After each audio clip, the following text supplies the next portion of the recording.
কৃষ্ণনগরে কলেজ ছাত্রীকে গুলি করে খুন কাণ্ডে প্রথম গ্রেফতার পুলিশের জালে মূল অভিযুক্ত দেশরাজ সিং এর মামা। গুজরাটের জামনগর থেকে ধৃত দেশরাজের মামা কুলদীপ সিং। খুনের কথা জেনেও দেশরাজকে আশ্রয়, পালাতে সাহায্যের অভিযোগ। ভুয়ো নথি বানিয়ে দেশরাজকে পালাতে সাহায্য করেন মামা, এমনটাই দাবি পুলিশ সূত্রে। পার্থপ্রতিম ঘোষ আমাদের প্রতিনিধি রয়েছেন এই মুহূর্তে টেলিফোন লাইনে। পার্থপ্রতিম, দেশরাজ সিং এর মামাকে গ্রেফতার করা হয়েছে, কিন্তু দেশরাজ সিং এর কি কোনো খোঁজ মিলল?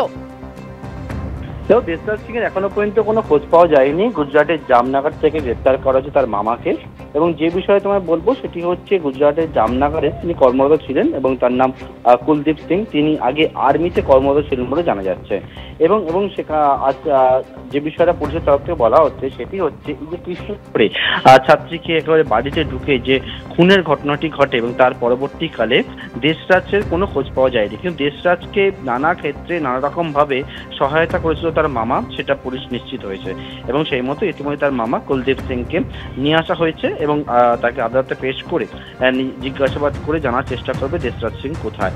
এবং দেশরাজ, তুমি জানো যে একেবারে কৃষ্ণনগর শহরের মধ্যে যেরকম ভাবে বাড়ি দোতলায় উঠে ছাত্রীকে খুনের ঘটনা ঘটে, সেই ঘটনার পর দেশরাজের খোঁজ চালাচ্ছেন তদন্তকারীরা, এবং পাশাপাশি আরো একাধিক বিষয়গুলো তাদের সামনে উঠে এসেছে, কে কিভাবে যুক্ত রয়েছে, কে কিভাবে সাহায্য করেছে। এবং সেই মতো দেশরাজের মামা, যিনি প্রাক্তন আর্মিতে কর্মরত ছিলেন, আর্মির কর্মী, এবং তা বর্তমানে জামনগরে গুজরাটে তিনি একটি বেসরকারি সংস্থায় কর্মরত বলে জানা যাচ্ছে, এবং তাকে সেখান থেকে গুজরাট থেকেই তাই গ্রেপ্তার করে নিয়ে আসা হয়েছে কৃষ্ণনগরে, এবং তাকে আদালতে পেশ করে নিজেদের কাছ থেকে নিতে চলেছেন তদন্তকারীরা। দেশরাজের খোঁজ তারা চালাচ্ছেন বলে পুলিশের তরফ থেকে দাবি করা হয়েছে।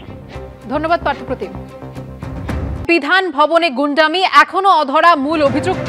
প্রদেশ কংগ্রেস কার্যালয়ে হামলা, এখনো অধরা রাকেশ সিং। বিজেপি নেতা রাকেশ সিং এর বিরুদ্ধে অস্ত্র আইন সহ একাধিক ধারায় এফআইআর দায়ের হয়েছে। কথা বলবো আমাদের প্রতিনিধি ময়ূক ঠাকুর চক্রবর্তীর সঙ্গে। ময়ূক, আমরা দেখেছিলাম রাকেশ সিং এর বাড়িতে গেছিল পুলিশ, সেখানেও তার খোঁজ পাওয়া যায়নি। কোথায় রয়েছে রাকেশ সিং? পুলিশ কি মনে করছে? দেখো, গত পরশুদিন এন্টালি থানা এলাকার বিধান ভবন, প্রদেশ কংগ্রেসের যেটা মুখ্য কার্যালয়, সেখানে রাকেশ সিং সদল বলে সেখানে গিয়ে গুন্ডামি করে ভাঙচুরের ঘটনা ঘটায়, এবং এরপর প্রদেশ কংগ্রেস ভবনের যে কাস্টোডিয়ান তিনি একটা অভিযোগ দায়ের করেন এন্টালি থানায়।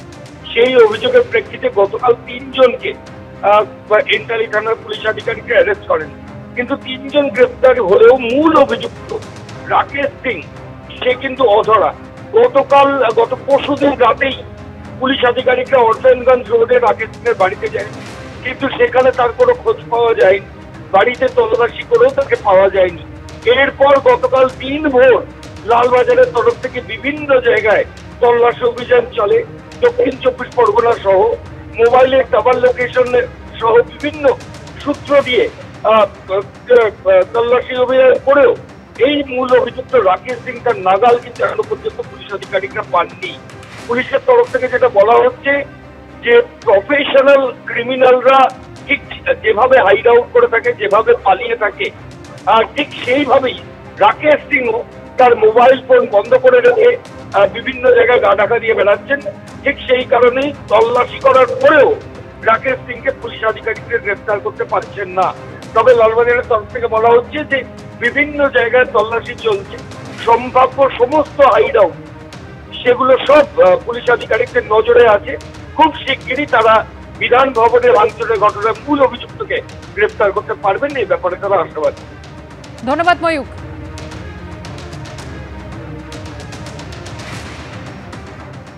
প্রদেশ কংগ্রেস কার্যালয়ে হামলার আগে রাকেশ সিং কি জানিয়েছিল শোনাবো আপনাদের।